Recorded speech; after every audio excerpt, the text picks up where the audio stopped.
Nous n'avons pas la même histoire, pas le même parcours. Nous venons d'horizons différents, mais avons tous un point commun. L'investissement. Nous recevons des personnes qui investissent ou qui gravitent autour du monde de l'investissement. Comment gèrent-ils leur argent? Comment décident-ils de leur stratégie? Ce podcast donne la possibilité à nos invités de partager leurs expériences, bonnes comme moins bonnes, et leur vision. Vous pourrez vous identifier ou vous inspirer de nos invités. Je suis Arthur Franery, Je suis Xavier Corosine et vous écoutez InvestiNew. le podcast sur l'investissement qui vous ressemble. Donc bonjour et bienvenue dans ce nouvel épisode de InvestiNew après un petit break estival. On a eu beaucoup de boulot, beaucoup de clients, beaucoup de dossiers à gérer. Donc on a mis un peu de côté ce podcast qui avait trouvé son public. On a eu pas mal de bons retours. Donc merci à toutes celles et ceux qui nous écoutent et qui nous envoient de la force. Aujourd'hui, un épisode un peu particulier. On a le privilège de recevoir deux nouveaux partenaires en la personne de Jérôme et Thomas, qui sont des nouveaux partenaires qui viennent de la zone des Hauts-de-France, du nord de la France, et qui vont nous apporter de très beaux biens, de très belles opportunités pour nos clients, et qui vont aujourd'hui nous expliquer un petit peu les spécificités du marché, les forces, et pourquoi on a choisi de développer cette zone-là par son attrait et l'intérêt qu'on y trouve pour faire des opérations immobilières.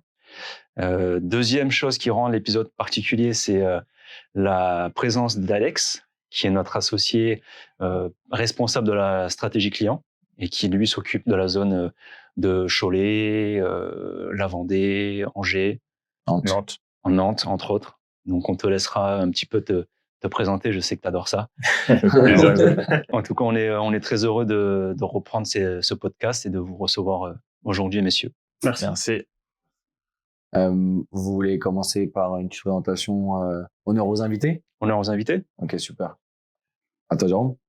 Donc, Jérôme, j'ai passé 24 ans dans la construction de maisons individuelles au sein d'un grand groupe qui n'existe plus aujourd'hui.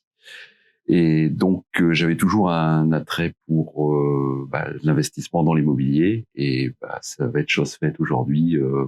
Après vous avoir rencontré, avoir échangé, je pense que l'aventure va être belle.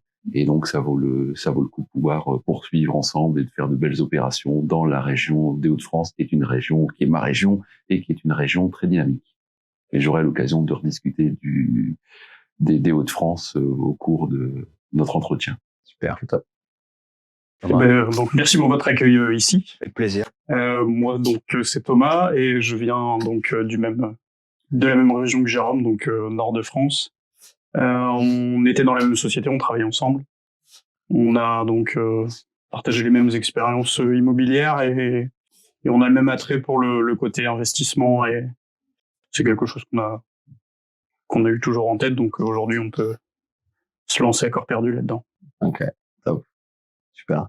J'enchaîne, c'est ça. Vas-y. Ouais, donc moi c'est Alex. Ça fait un petit moment maintenant que je suis chez M Capital. Au départ, j'ai commencé par en fait développer le côté ouest de la France avec un secteur, comme disait Xavier en introduction, Nantes, Angers, littoral vendéen et qui va même entre Saint-Nazaire, La Rochelle, Niort. Voilà, on est sur un secteur quand même où il y avait pas mal d'opportunités, je pense un peu comme vous sur le nord de la France.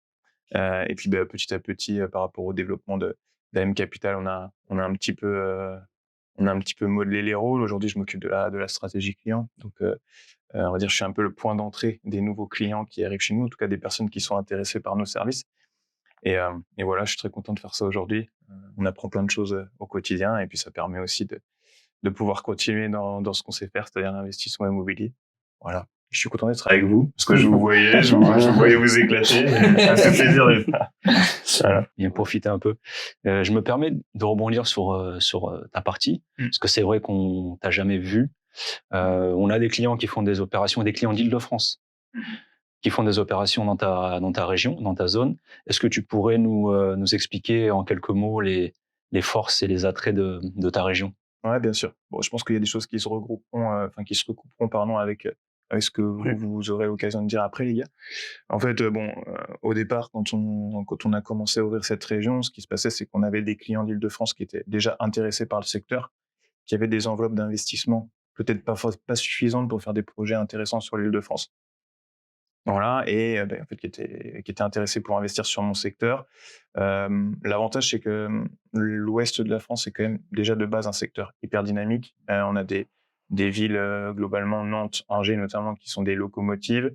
On a d'autres secteurs, la Vendée, le département de la Vendée qui est ultra dynamique. C'est un secteur où le taux de chômage est l'un des plus bas de France. On est en dessous des 5%, donc on s'est considéré comme du plein emploi. En plus, on a un parc aussi qui est une autre locomotive qui est le Puy du Fou et qui permet en fait aux investisseurs d'aller chercher des types de projets assez différents, que ce soit de l'immeuble de rapport, même de la location saisonnière, courte durée, type Airbnb, que ce soit avec le littoral ou avec le Puy du Fou. Voilà, donc c'est comme ça qu'on avait ouvert le secteur. Et honnêtement, c'est, je pense, comme le nord de la France, on a des belles opportunités pour tout type de budget. Voilà, on va dire une diversité d'investissements potentiels qui rendent la région quand même très attractive, avec des prix d'acquisition en plus généralement, on va dire accessibles. Fait que Paris, quand même, je pense, un ton au-dessus des Hauts-de-France.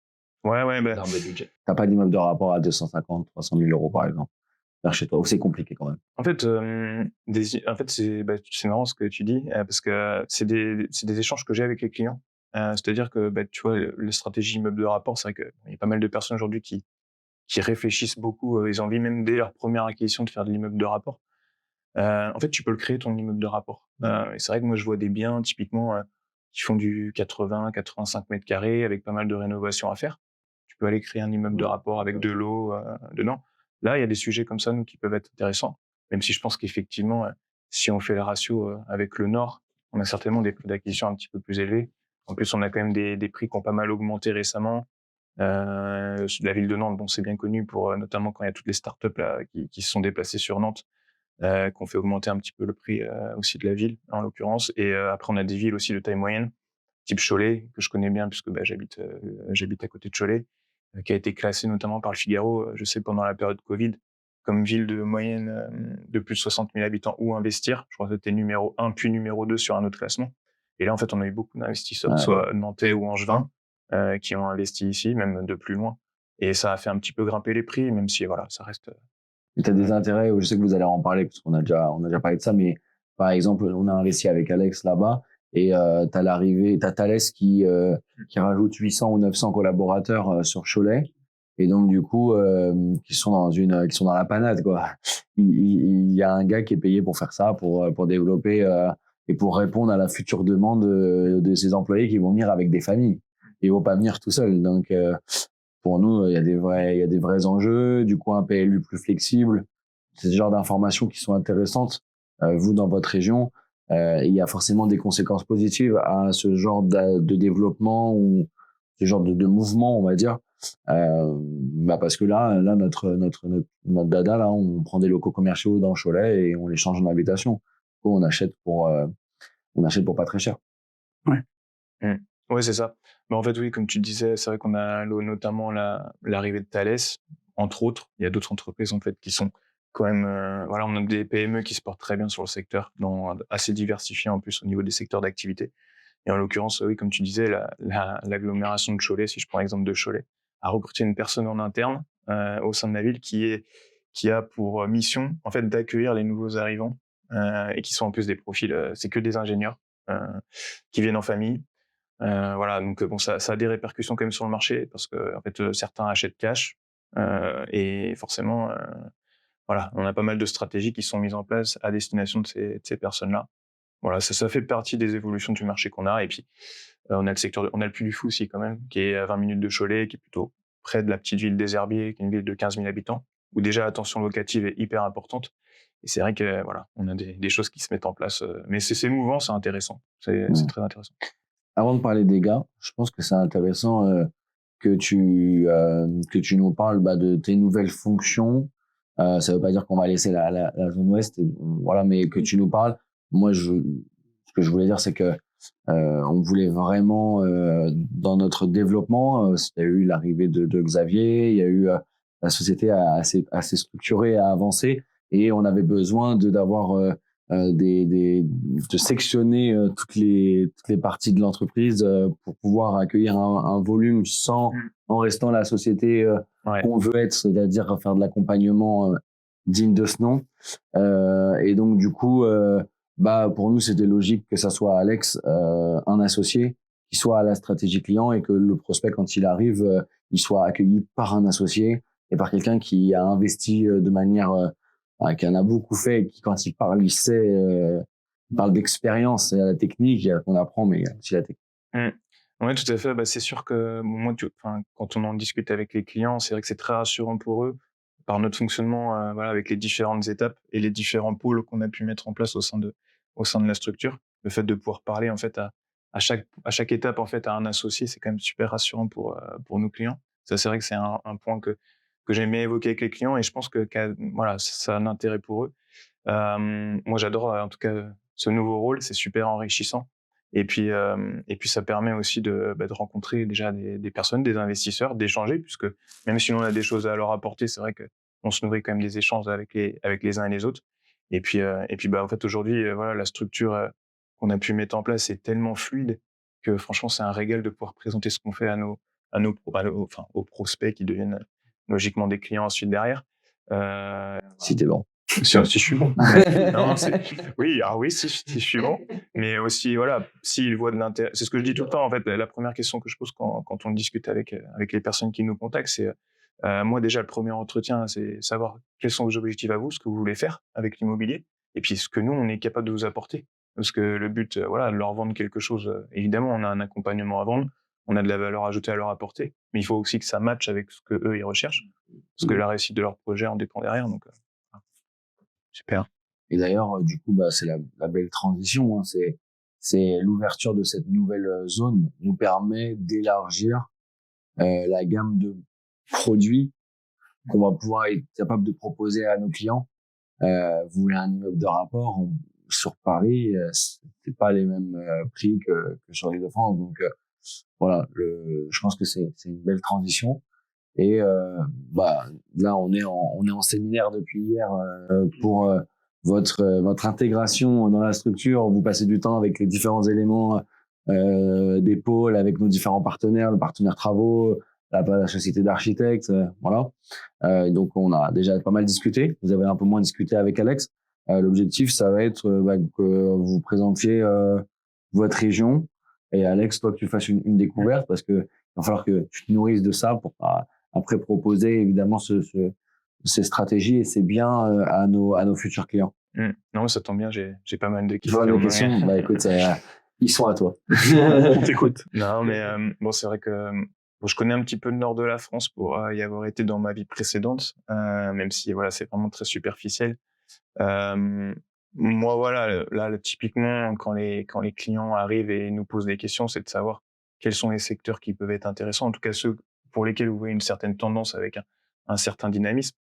Moi, c'est déjà, si vous pouviez essayer de m'éclairer là-dessus, je suis preneur. Déjà, Lille et toute l'agglomération lilloise, c'est dynamique, c'est porteur, il y a de l'attrait, puisqu'il y a une forte demande, notamment sur tout type de logement, aussi à la fois sur les logements étudiants, parce qu'il y a un manque, donc il y a le Airbnb aussi, et les immeubles de rapport, puisque toute la métropole, il y a des choses à pouvoir réaliser en transformation en immeuble de rapport.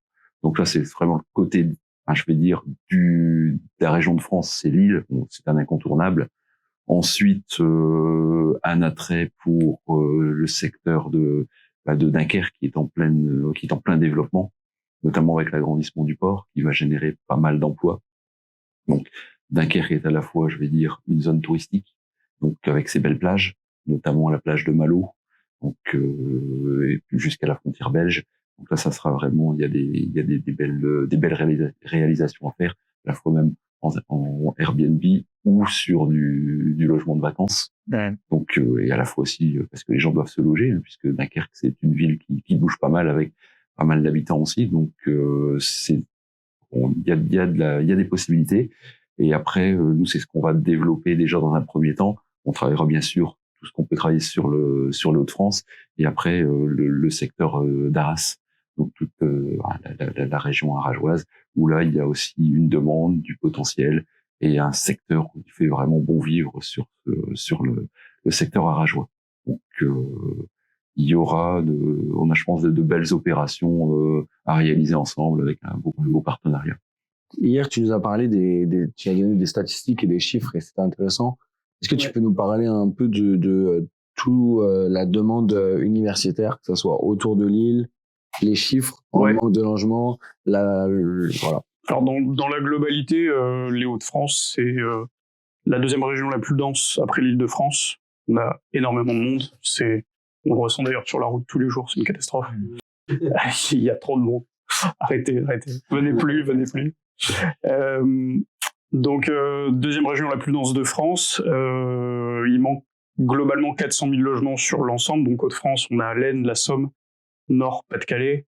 Après, nous, on se concentre essentiellement sur Nord et Pas-de-Calais parce que c'est notre terre natale globalement. Lille, c'est, la métropole européenne de Lille, la MEL, prévoit, pour parler chiffres, 60 000 logements d'ici 10 ans. Donc 6 000 à l'année, parce qu'il manque de logements, clairement, que ce soit étudiants ou d'habitation, mais on a une grosse partie étudiante sur la métropole de Lille. Il y a beaucoup d'universités et d'écoles différentes qui sont assez réputées, et les étudiants manquent de logements. Tous les ans, c'est compliqué. On a aussi, on en parlait justement hier, des problèmes pour les étudiants français qui vont étudier à la frontière belge, notamment à Tournai, qui est une grande école, l'école de Saint-Luc. Ils ont pas d'aide du tout là-bas. Généralement, les APL, généralement, ils s'en rendent compte quand ils ont pris un logement là-bas en Belgique. Donc, ils se retrouvent là-bas à manger des pâtes. Et bon, ça, c'est un peu compliqué. Donc, ils font le chemin arrière. Généralement, après, ils trouvent un logement, une coloc ou un studio sur l'île. Et puis après, il faut faire le passe-passe jusque là-bas.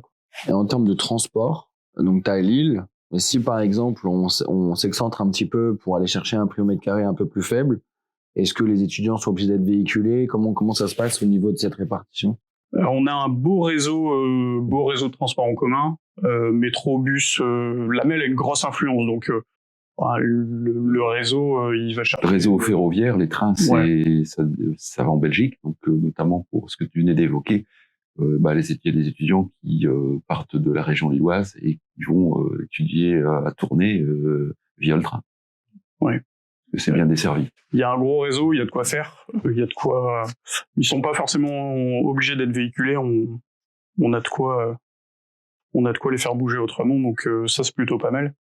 De toute façon, le Nord-Pas-de-Calais, c'est une plateforme. Après, si on change du côté étudiant, si on pense au côté un peu industriel et échange de biens et de services, c'est la plateforme avant l'Angleterre, la Hollande, la Belgique, le Luxembourg, voilà.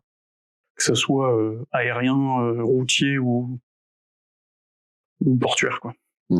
Avec le port de Dunkerque. Ouais, notamment. Et le fait que vous soyez à un endroit ultra stratégique. C'est ça. Belgique. On a croisement de tout. Angleterre. L'Angleterre, il y a le tunnel sous la Manche à Calais.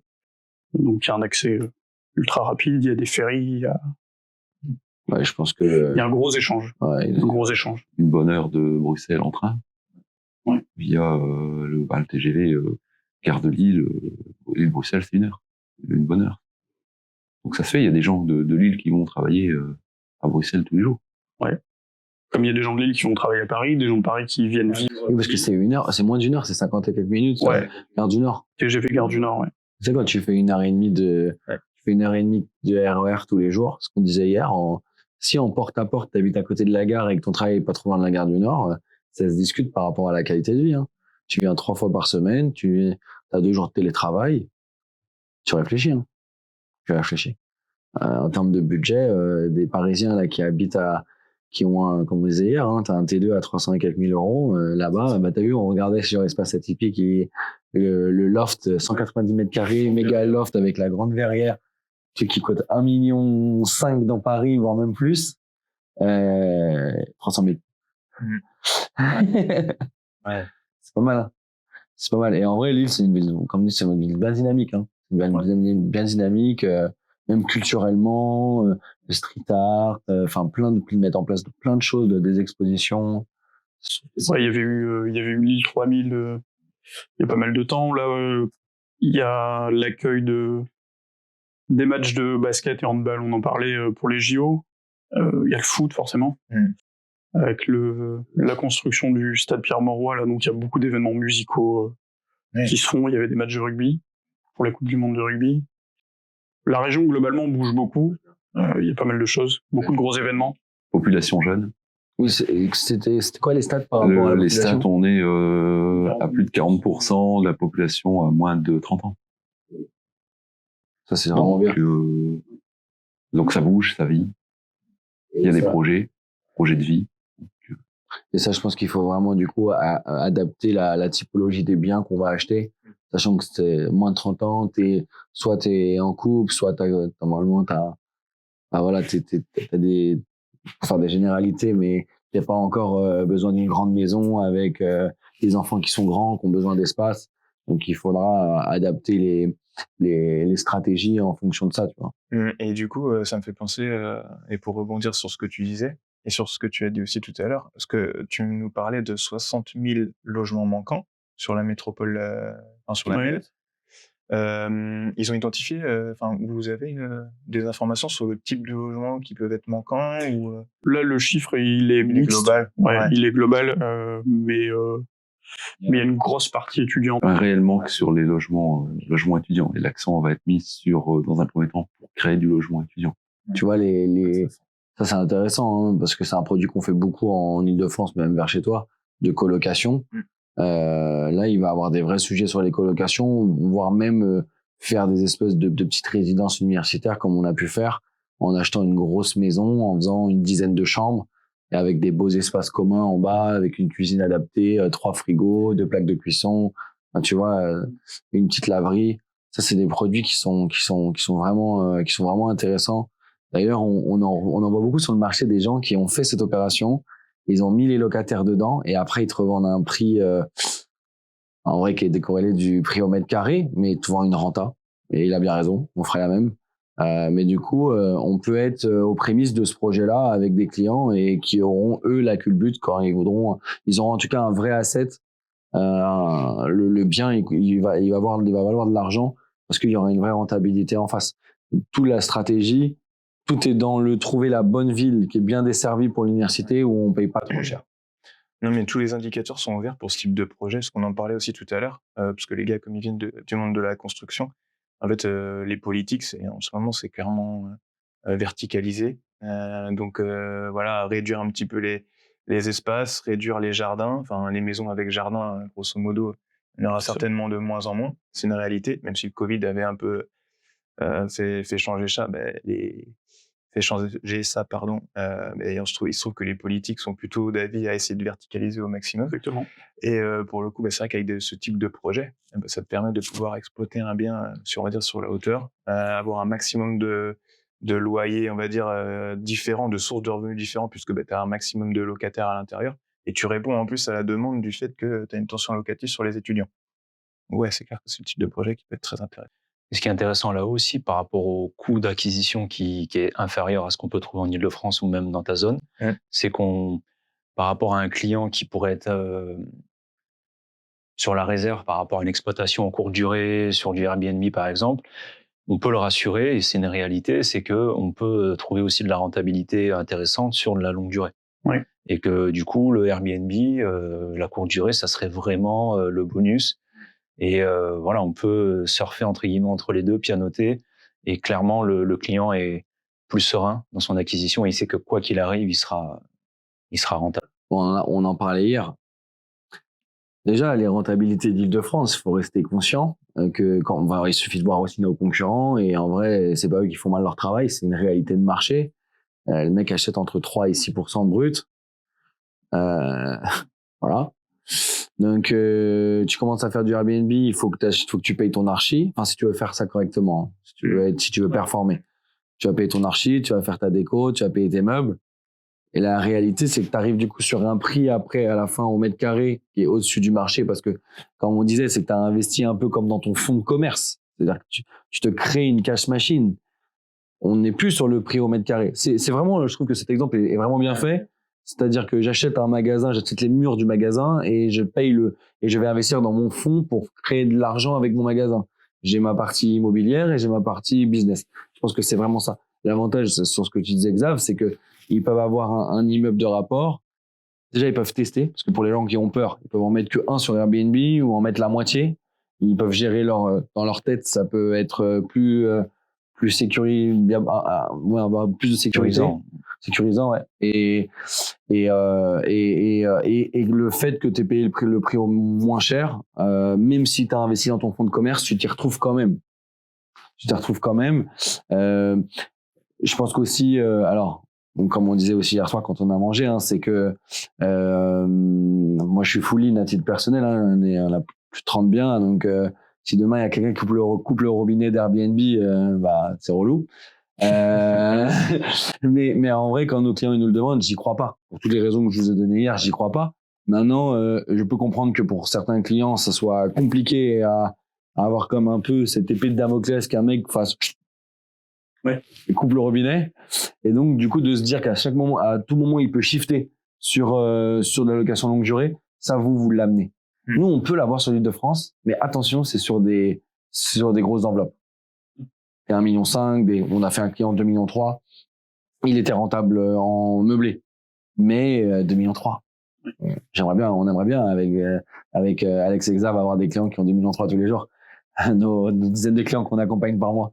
Mais la réalité, c'est que c'est pas ça, et surtout avec les taux qui ont augmenté. Donc vous allez sur ça, vous allez amener une vraie solution à nos clients, vraiment. Et je pense qu'avec nos méthodes qu'on applique aujourd'hui sur l'Île-de-France, et quand on étudie un peu, ça fait un moment qu'on discute avant d'avoir fait ce partenariat.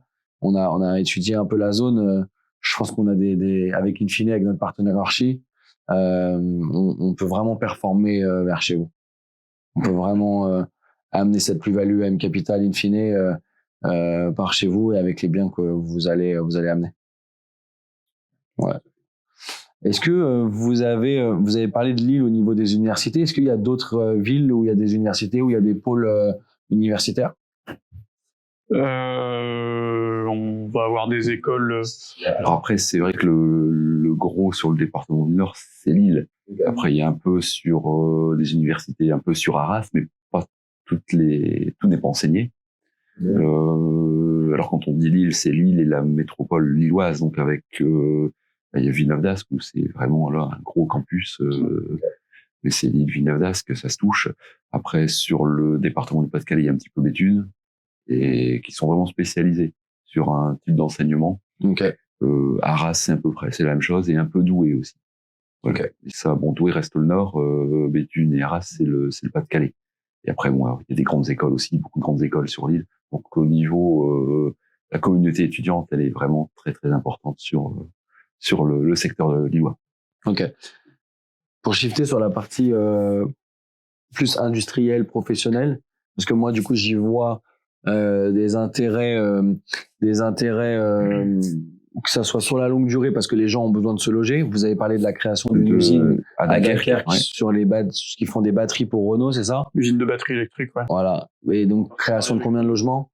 Alors pas le logement, mais en poste, ça démarre à 1600 et ils annoncent jusqu'à 4000 postes en 2-3 ans. Donc c'est ça, tu vois, qui est ultra intéressant. Pareil, et c'est combien avec le port? 16 000 emplois. 16 000 emplois, tu vois, sur Dunkerque. Et pour moi, l'intérêt, que ça soit sur des exploitations type location saisonnière, Airbnb, avec un avatar client, donc notre futur client qui sera un professionnel qu'on aime bien, hein, clairement, ou alors de la location longue durée. Est-ce que vous pouvez nous parler de régions? Donc là, il y a Dunkerque, après peut-être d'autres, mais où il y a vraiment un attrait industriel qui va pouvoir avoir ce côté dynamique. Le gros pari, c'est Dunkerque, ça c'est sûr. Parce qu'au-delà du côté industriel, c'est une ville qui bouge beaucoup, qui fait beaucoup de choses pour se développer, pour sortir de ce côté industriel, parce que à l'origine Dunkerque, c'était que le port, quoi, quasiment. Alors maintenant, il y a une très belle digue, les plages sont magnifiques. Ils ont fait des super trucs, donc au niveau tourisme, ça c'est top. Après, en secteur industriel, globalement, on est une région où il se passe beaucoup de choses. Valenciennes tourne beaucoup. Arras, alors c'est plus comment dire, plus une ville d'habitation que de. Ils travaillent où les gens d'Arras? des gens qui Lens, travaillent à Paris, Paris, Paris, Douai. Saint-Onge. Parce que pareil, du coup, la gare d'Arras dessert beaucoup et on peut faire Arras-Paris. Vous êtes à combien de l'île d'Arras? Enfin, Arras, Il y a 50 km. Ok. Ouais, mais oui, c'est vrai que c'est bien ça. C'est vrai que ça, c'est très intéressant, une caractéristique dans le Nord, c'est que les villes, elles sont assez rapprochées, en fait. Ouais, les villes de taille Et moyenne. elles sont toutes reliées par des grands axes, en c'est fait. ça. C'est ça. Donc, l'île Arras via la 1, Ouais. Oui, qui est c'est ça, une ouais. des plus grosses autoroutes de France, c'est 35 minutes, quoi. Et le gros avantage aussi, ça va être le climat. Je sais pas, on parlait de Dunkerque, les belles plages, parce que c'est une grande plage, et les grandes plages de sable fin. Donc ça aussi, le réchauffement climatique fait que, aujourd'hui, on peut venir passer on peut venir passer ses vacances en toute tranquillité, et on est quasiment au niveau temps et au niveau température. Voilà, enfin, c'est plus supportable. Alors bien sûr, le sud, je ne vais pas cracher sur le sud, mais c'est beaucoup plus supportable. On a un sudiste avec nous. Ouais, je sais. On n'est pas en terre conquise. Là. Voilà, donc c'est beaucoup de vacanciers apprécient. Ouais. Bon, non, mais en vrai, blague à part, hier, on a annoncé justement l'ouverture du Nord sur nos réseaux sociaux. Et du coup, j'ai un client, quand j'ai partagé la story, qui m'a dit, mais c'est un très bon pari parce que peut-être que dans 20 ans, ce sera la Côte d'Azur, le Nord. Mais enfin, voilà, on fait pas de prémonition, on n'est pas la boule de cristal, mais en vrai, c'est des réflexions qui sont complètement pertinentes. Je pense qu'on passera par là. On l'a vu là, à l'issue de l'été. Oui. Quand il y a eu les canicules, ils ont dit Bretagne-Normandie. Et la réalité, c'est que c'était un gros mot de dire le Nord pour l'instant. Ouais. Oui, c'est vrai. C'était juste un gros mot de dire le Nord. Et ils le font par... parce que là, tu vendais Antibes, Nice il y a pas longtemps, tu lui vends Calais... Ça, c'est choc thermique quand même en termes de standing. Et c'est une réalité. C'est en tout cas, c'est dans la tête des gens. Le sudiste, tu lui proposes Dunkerque, là, il y va pas. Hein. À choisir, non, je reste dans mon sud. Mais la réalité, c'est que cet été, t'as galéré, par exemple. Il faisait chaud parfois. Ouais, il fait chaud, oui. Dans le sud, de toute façon, on est habitué aux fortes chaleurs. Mais il faut rester ouvert. Ouais. Et je pense qu'en termes juste, là, au-delà des blagues, la réalité, c'est que les gens, par contre, il y a une vraie évolution sur les destinations de vacances. Et la Bretagne et la Normandie ont connu des pics. Nous, la Normandie, c'est une région qu'on a en termes de zone chez M Capital, et on l'a vu en termes de location, parce qu'on est propriétaire de logements là-bas. On en gère avec la conciergerie. Donc, on voit les chiffres, et les chiffres, ils sont tous les ans, on fait un meilleur chiffre. Là, pour l'instant, il n'y a pas de biens qui sont où on a atteint un plafond vert. Mais donc on pourrait complètement se dire que un jour toutes les petites les plages sympas et même des Dieppe, en vrai, t'investis à Cabourg, à Deauville, pourquoi t'investis pas à Dieppe? Dieppe, c'est une ville qui est sympa, qui a des très belles maisons type normande, en vrai, hein, plus que des caractéristiques architecturales du Nord, hein. Et donc je pense qu'on va continuer à monter. Moi, Dieppe, c'est une ville que j'aime bien. Ouais, moi, je connais moins, mais c'est vrai que vous m'avez donné envie, étonnamment.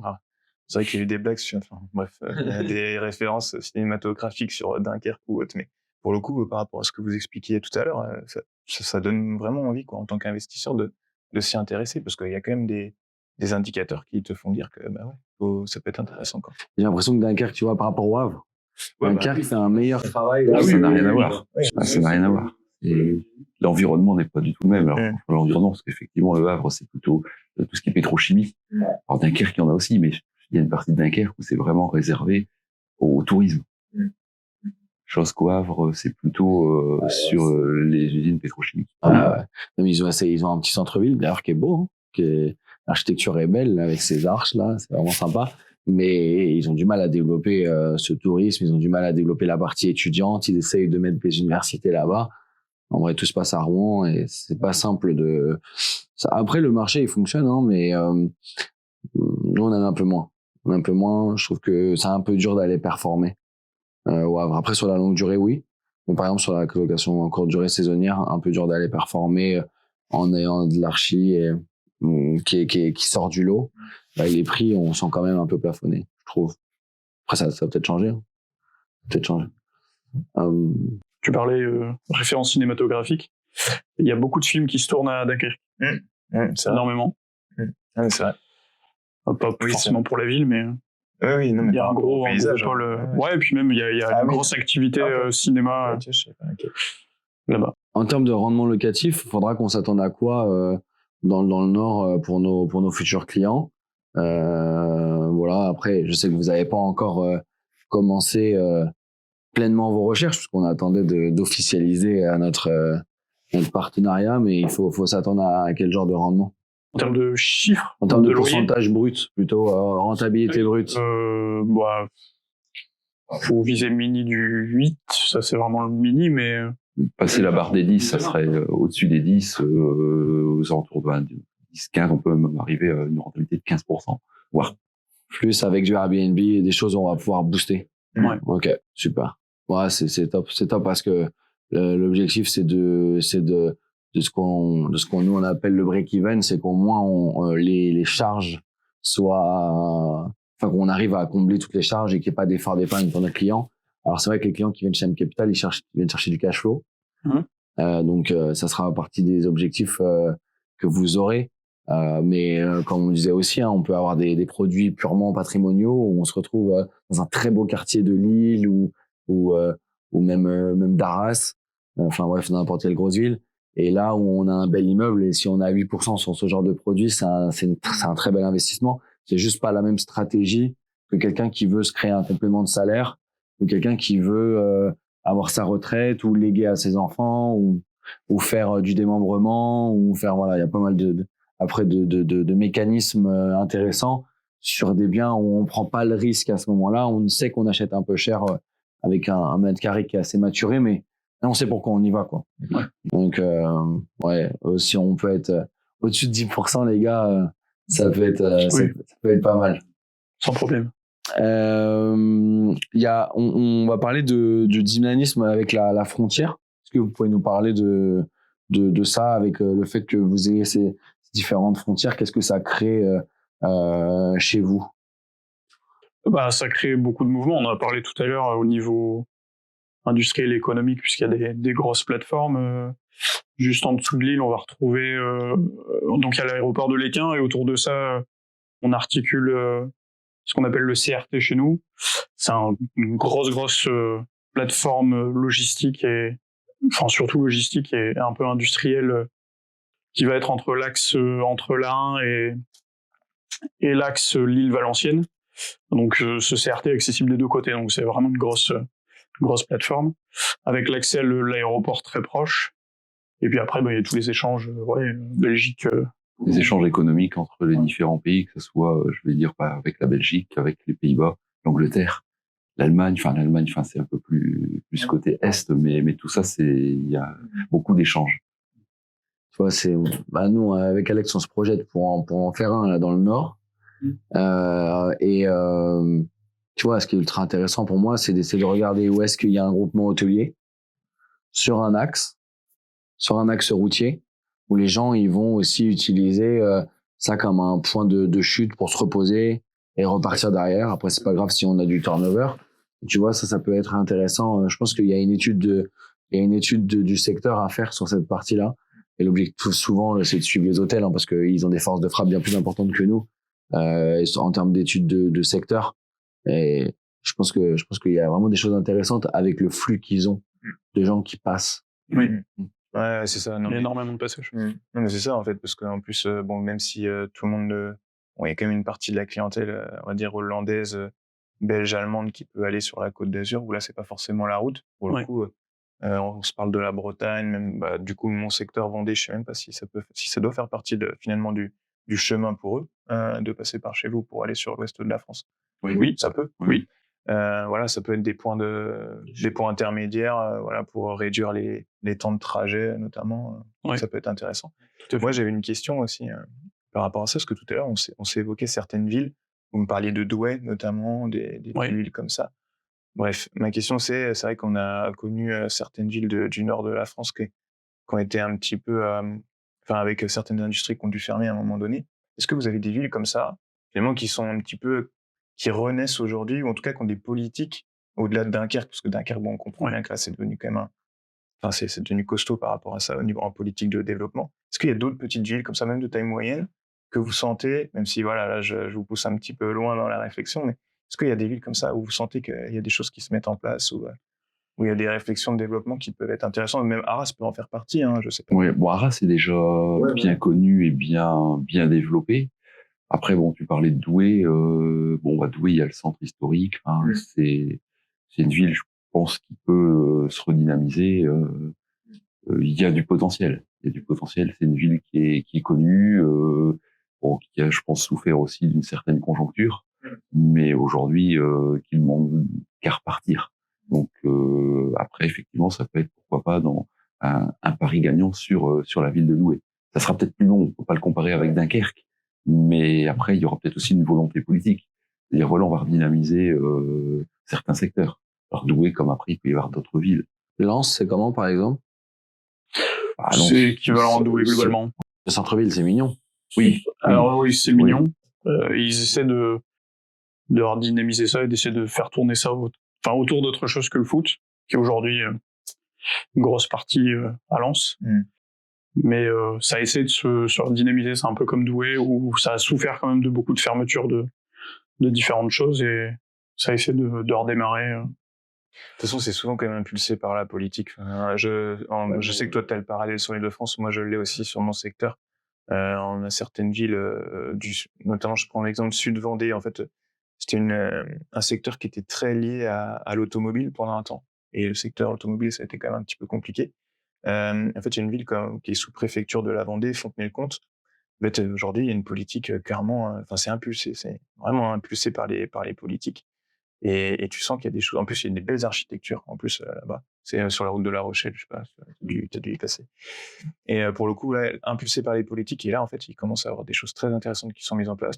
La population faisait que de décroître, et tu commences à reprendre un petit peu d'habitants, notamment avec le Covid. Voilà, on est sur un secteur quand même assez rural, mais malgré tout avec beaucoup de services de proximité avec l'océan, proximité avec La Rochelle.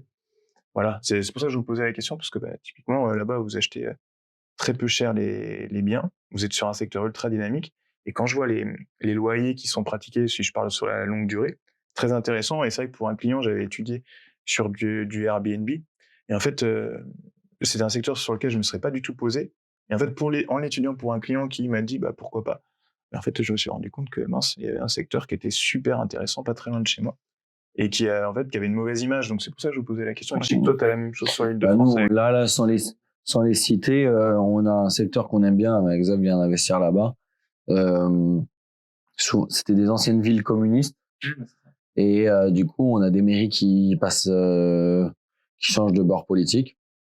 Donc avec là, ils misent sur le développement de leur ville.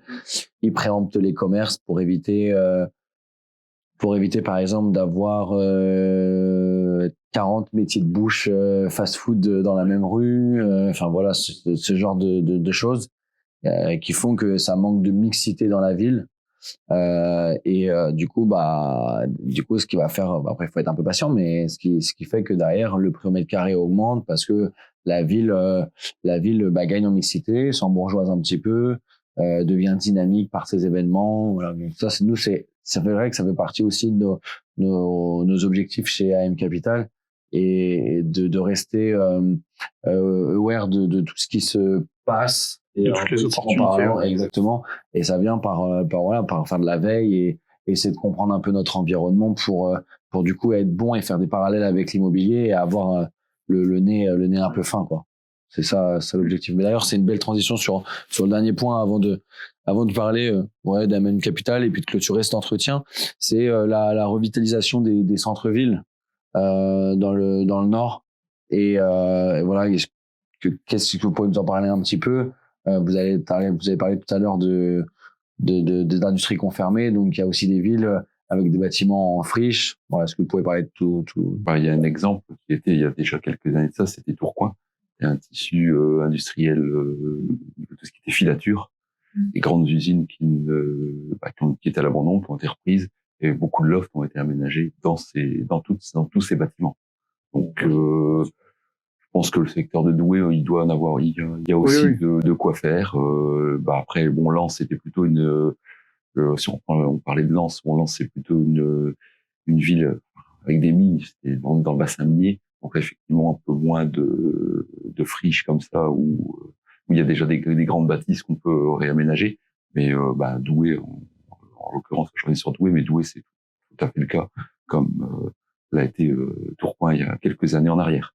De toute façon, et même d'ailleurs, je sais que nous, chez M Capital, on fait ça, on propose aussi des opérations propose de se positionner sur des lots d'appartements. Donc, nous, les associés, on fait des opérations de marchand de biens. On se porte acquéreur sur un grand ensemble, 800 mètres carrés, 2000 mètres carrés.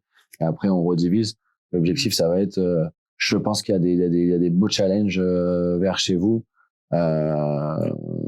Et on va compter sur vous pour trouver ce genre de produit, pour aussi répondre à la demande. Comme chez M Capital, l'objectif c'est de considérer tous les clients qui viennent, même s'ils ont un petit salaire.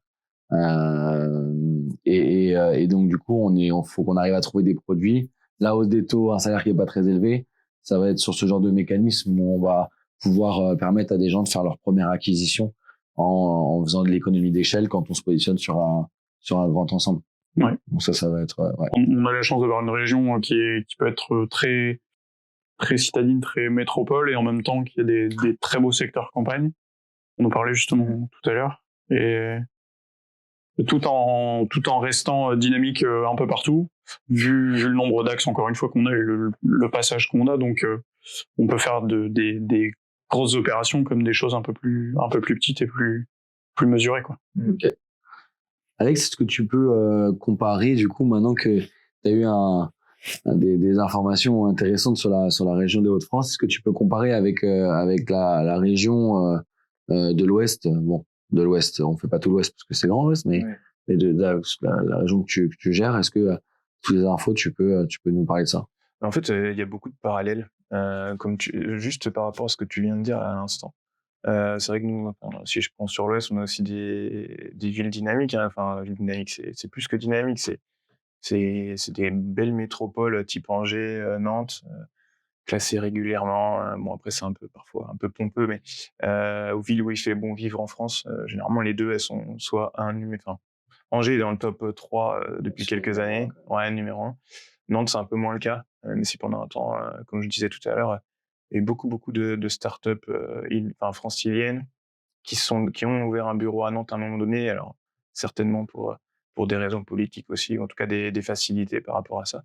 Donc on a ces types-là. Après, nous, on a évidemment aussi le littoral, comme je disais tout à l'heure. Donc voilà, ça revient un petit peu à ce que vous expliquez. Dunkerque, ça me fait penser un petit peu à Saint-Nazaire chez nous, typiquement. Voilà.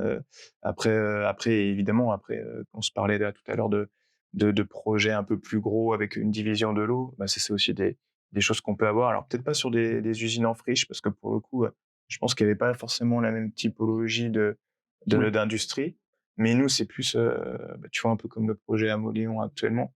On est plus sur des anciennes bâtisses qui étaient certainement à une époque utilisées pour de l'agriculture, puisque nous, finalement, sur mon secteur, c'était très axé agriculture pendant un moment. C'est toujours le cas, c'est un peu moins vrai aujourd'hui, parce que voilà, ça se développe différemment. Grosse maison de maître aussi. Voilà, c'est ça. Parce que Moléon, c'était une maison de maître plus stockage agricole. C'est ça, en fait, c'était... Oui, voilà, c'est ça. C'est qu'en fait, nous, les agriculteurs, il y a quelques années, je parle de ça, c'était même... il y a certainement pas loin d'une centaine d'années pour certains. En fait, c'était des riches, finalement, paysans qui avaient des maisons de maître et qui avaient des énormes bâtis, avec aujourd'hui des belles demeures à rénover. Et en termes d'architecture et de patrimoine, en plus, c'est super gratifiant, quoi, de pouvoir rénover ce genre de bien. Donc le parallèle, je pense qu'il y a beaucoup de parallèles entre les deux régions. Après, certainement les différenciations se font au prix d'acquisition, puisque c'est vrai que certainement nous aujourd'hui, même si c'est quand même assez, nous on peut trouver de tout, hein. Moi j'ai des secteurs très ruraux où les prix d'acquisition sont très faibles, et à côté de ça vous avez la ville, je sais pas, Saint-Nazaire, les Sables d'Olonne, où là c'est très compliqué de pouvoir Sables d'Olonne, c'est cher. Mais après, c'est très agréable, hein. Oui. Très, très sympa. Oui. Ah oui, pour le coup, oui, c'est... En fait, vous avez tous les avantages, d'être au bord de la mer et en plus d'être dans une ville à taille humaine. Enfin, il y a tout, quoi. Au Sable d'Olonne, en plus, il y a tous les 4 ans, il y a le départ du Vendée Globe. Vous voulez faire un peu de, enfin voilà. Bon, c'est un endroit qui est quand même pas mal. Et puis, il y a les axes routiers, un peu comme vous, en fait, hein, même si c'est peut-être moins, on en parlait tout à l'heure avant l'entretien, enfin avant le podcast. C'est vrai que j'avais été surpris, moi, pour avoir été un peu dans le Nord, des axes routiers, des centres commerciaux qui ont été faits. Enfin, je trouve que c'est hyper développé chez vous, beaucoup moins chez nous. Mais je pense qu'on a un côté un petit peu, notamment en Vendée, parce que moi je suis vendéen et je peux le dire, un côté très chauvin et très conservateur, qui fait que ça a peut-être été un peu moins développé. Et on a essayé, enfin ils ont essayé en tout cas de protéger un petit peu par rapport à ça, mais bon, ça n'en demeure pas moins. Ouais, tu le vois à Cholet. Hein. Cholet, malheureusement, a été victime de ces nouveaux centres commerciaux qui se mettent à l'extérieur des villes. Et du coup, malheureusement, heureusement pour des investisseurs, malheureusement pour le dynamisme de la ville, il n'y a plus de magasins en ville ou très peu. Et en vrai, même ceux qui sont là, les pauvres, ça se voit que c'est calme, quoi. Donc, Oui, puis après, voilà, bon, les politiques, je pense que je parle de politique, mais c'est plus l'agglomération, l'urbanisme. Et enfin, si je prends l'exemple de Cholet, ce que je connais bien, mais au départ, ils ont essayé un petit peu de protéger ça, lancer des opérations un petit peu, mais c'est compliqué. Enfin, c'est-à-dire que quand c'est enclenché, après, c'est compliqué de revenir en arrière. Donc, ce qu'ils font aujourd'hui, c'est que ils coupent un petit peu la poire en deux. Là, il y a un programme national qui s'appelle Opération Cœur de Ville, où finalement, tous les locaux commerciaux vacants sur certaines rues, on accepte qu'ils soient passés en habitation. Mais là, c'est toujours dans une dynamique de revitalisation. Le but, c'est quoi? C'est de faire revenir un peu les familles, surtout dans le centre-ville. En tout cas, c'est l'objectif. Autant vous avez des sujets étudiants, notamment sur l'île. Nous, c'est plus les familles. Le travail, ils voulaient que du T3. Ouais, c'est ça. Ouais. Là, on a un client, en l'occurrence, qui a fait ça. Ouais. En ce moment-là, mais du coup, ils voulaient du T3, pas du studio. Ouais. Ça s'étudie, mais ils préfèrent. C'est-à-dire que quand ça passe en commission au niveau des élus, parce que c'est les élus ça passe en commission, les élus étudient la chose, on préfère les T3. Ouais. Donc, bon. Oui, forcément. Il faut s'adapter. Et après, honnêtement, justement, j'ai eu l'occasion d'en discuter avec la personne qui est en charge de l'urbanisme à Cholet. C'est qu'il y a aussi de la demande par rapport à ça, quoi. Donc en fait, il y a un côté un peu contraignant pour l'investisseur, mais à la fin, vous avez une demande en face. Donc c'est assez sécurisant aussi, quoi. Ils vont sûrement aussi redynamiser en vrai le centre-ville. Alors peut-être pas avec les mêmes commerces qu'avant, des footlockers, des choses comme ça, mais peut-être avec des espèces de petites épiceries. Tu vois, plutôt des petits magasins de proximité. Si tu commences à redynamiser ce centre-ville, en plus avec des profils qui sont des beaux profils. Oui. Tu vois, je pense en l'occurrence au projet qu'on a fait, tu sais, avec les 2 lofts et les appartements au-dessus. Yoann. Ah oui. Tu vois, ça reste quand même 2 gros biens d'exception en dessous.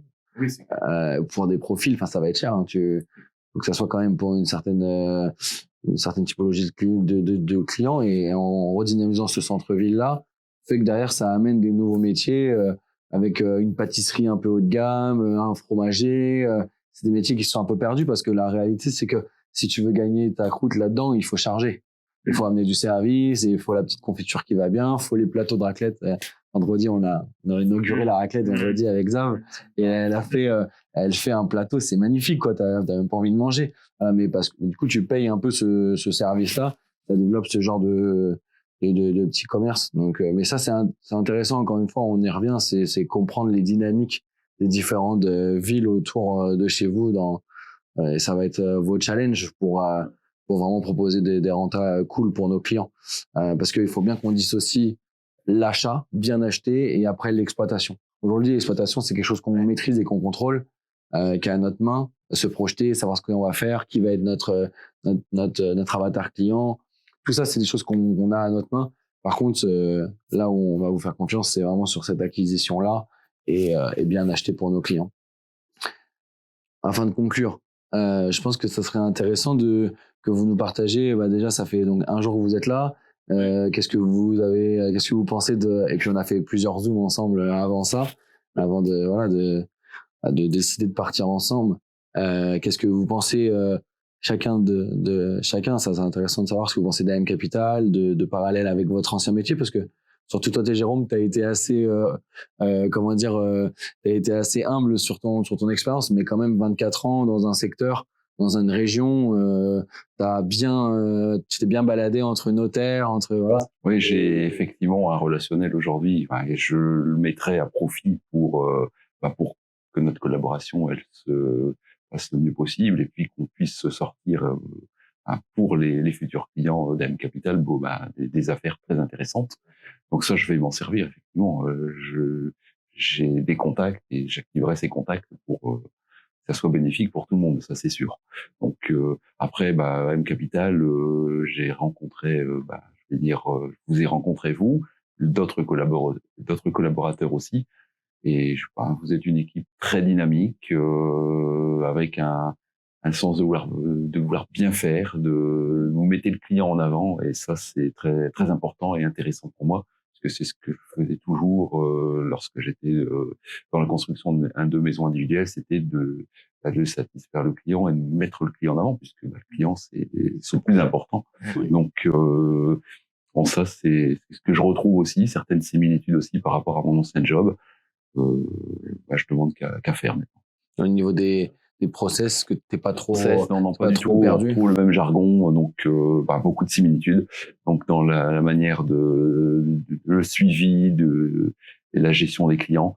Donc je retrouve ce que je connaissais déjà. Donc c'est pas inconnu pour moi, loin de là. Donc ce que j'avais un petit peu peur aussi, puisque c'est le domaine de la rénovation, on va dire, et d'investissement. C'est totalement différent d'une construction de maison individuelle pour un ménage classique qui veut sa maison, qui veut réaliser le rêve de sa vie, qui est d'avoir sa maison individuelle. Donc là, c'est totalement différent, mais je retrouve des similitudes et je suis confiant pour la suite. Ok, super. Ouais, l'approche est différente du coup vis-à-vis du produit et du client, mais les process sont globalement les mêmes. Et alors après, pour appuyer un peu sur le fait que tu disais qu'il était humble sur son expérience, c'est que, alors on va le dire, le groupe c'était Geoxia, donc qui était globalement à peu près tous les ans dans le top 3 des constructeurs français. Geoxia dans les grandes marques, c'était Maison Castor, Maison Phoenix, Maison Familiale. Phoenix qui était le gros pôle de marque. En plus de ça, on était dans la partie nord, et le nord globalement c'était sans trop exagérer 50% du business Geoxia sur toute la France.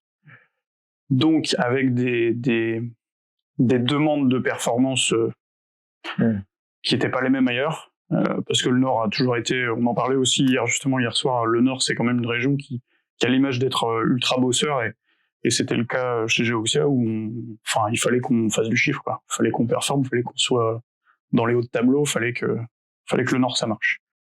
Et donc voilà. Là aujourd'hui on a l'expérience de Jérôme. Qui a été ton responsable? Alors pas mon responsable, on était collègues du coup, mais je me suis beaucoup inspiré de Jérôme parce que c'était notre sage, la force tranquille en fait. Ouais, c'est ça, c'est la force tranquille, on l'appelait comme ça. Et quand Jérôme te disait lui je le sens pas ou lui je le sens, ok. Il y a eu des ventes.